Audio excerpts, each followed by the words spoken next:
Assalamualaikum warahmatullahi wabarakatuh. Kisah ini mengisahkan tentang seorang ibu yang sebelumnya bekerja sebagai perawat di sebuah rumah sakit dan kini telah memasuki masa pensiunnya. Ibu ini memiliki seorang anak yang saleh dan selalu berbakti kepada ibunya. Mari kita sebut anak ini Hasan.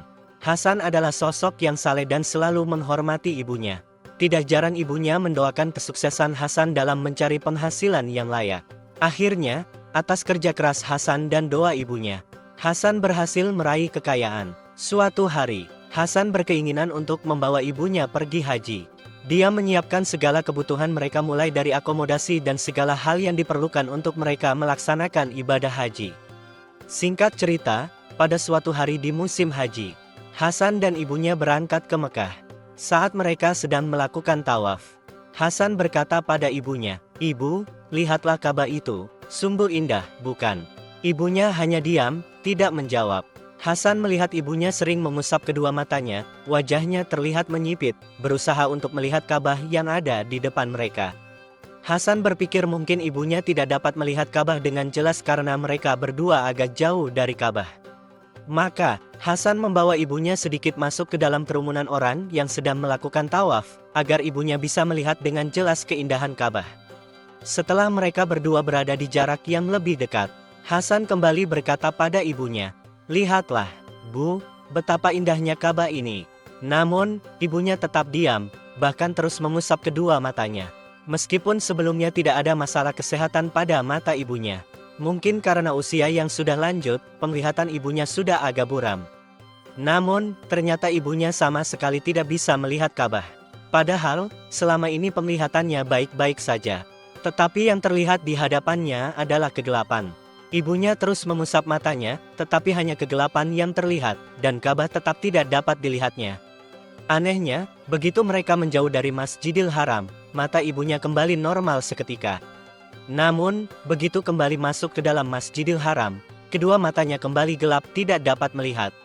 Saudara-saudaraku yang dihormati Allah, akhirnya mereka menyelesaikan ibadah haji dan kembali ke negara asal mereka. Hasan berencana untuk mengajak ibunya kembali ke Mekah tahun depan. Dia berpikir, mungkin keberuntungan belum berpihak kepadanya tahun ini. Singkat cerita, setahun berikutnya, Hasan dan ibunya berangkat lagi ke Mekah. Namun, teman-teman, hasilnya sama. Ketika itu, ibunya tetap tidak dapat melihat Ka'bah, sama seperti tahun sebelumnya. Matanya tiba-tiba menjadi gelap dan Ka'bah tidak dapat terlihat, meskipun mereka saling berhadapan. Namun, Hasan tidak menyerah. Pada tahun berikutnya, Hasan membawa ibunya kembali ke Tanah Suci untuk melaksanakan ibadah haji. Tetapi, anehnya, ibunya masih tidak dapat melihat Ka'bah. Setiap berada di Masjidil Haram, yang terlihat olehnya hanyalah kegelapan. Demikianlah keanehan yang terjadi pada ibunya Hasan, sehingga peristiwa ini terulang hingga 7 kali. Saudara-saudara yang saya cintai, Hasan tidak dapat memahami apa yang terjadi pada ibunya sampai dia tidak dapat melihat Ka'bah sama sekali, padahal penglihatannya normal ketika jauh dari Ka'bah. Bahkan ketika berada di negeri asalnya selama setahun, penglihatannya tidak pernah menggelap. Masalah ini hanya muncul ketika dia berada di dekat Ka'bah. Hasan pernah membawa ibunya ke dokter, tetapi dokter menyatakan bahwa matanya sehat, dan dokter sendiri tidak dapat menjelaskan fenomena yang terjadi. Pada akhirnya, Hasan mulai bertanya pada dirinya sendiri, dosa apa yang mungkin dilakukan oleh ibunya sehingga menghadapi situasi seperti ini. Pertanyaan-pertanyaan itu mengganggu pikirannya, dan akhirnya, Hasan memutuskan untuk mencari pertolongan dari seorang ulama yang bijaksana. Barangkali ada solusi atas masalah ini.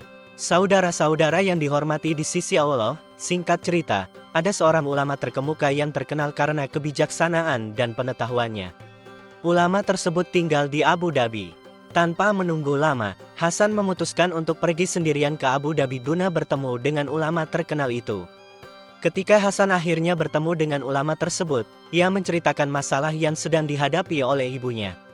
Ulama itu agak kebingungan, dan mengatakan bahwa masalah ini mungkin terkait dengan masa lalu ibunya.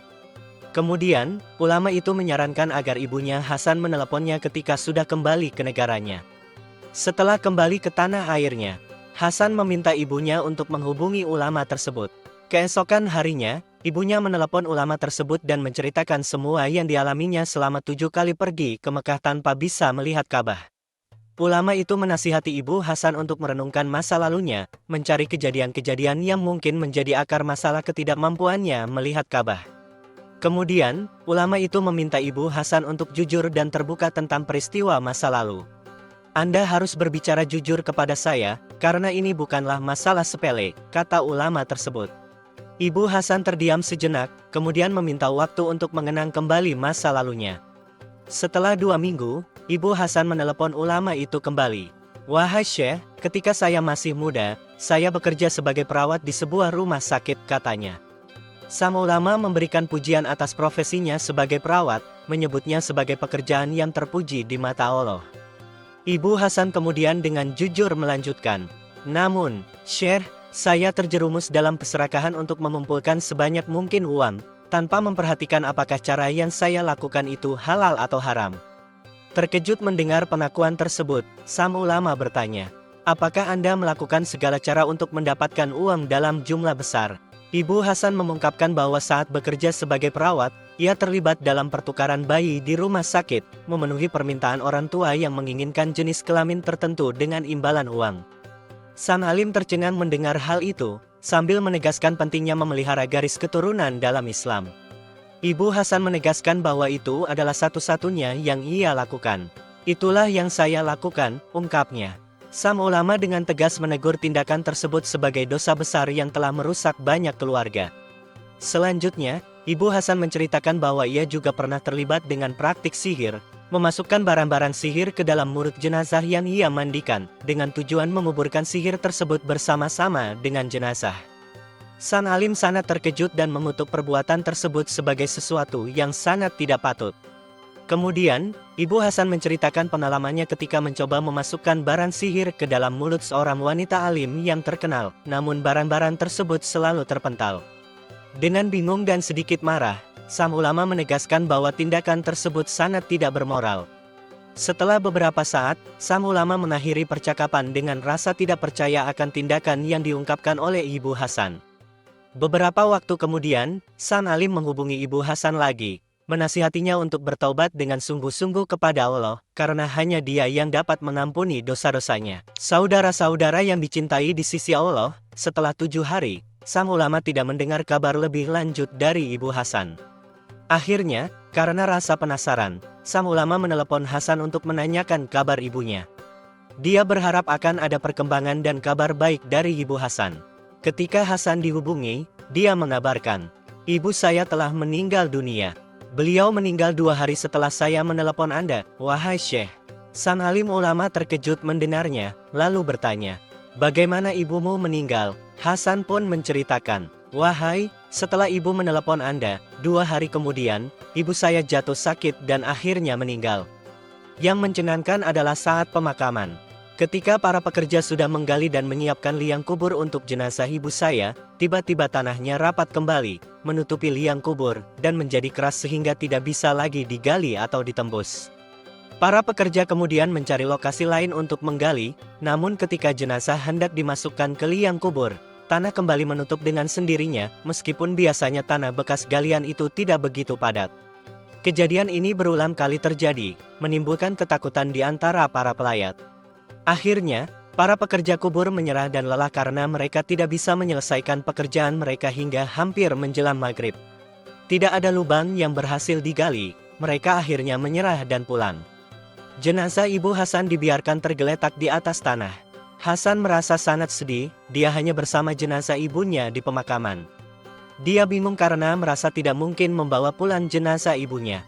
Dia berdoa dengan sungguh-sungguh kepada Allah Subhanahu wa Ta'ala untuk memberikan jalan keluar dari masalah ini.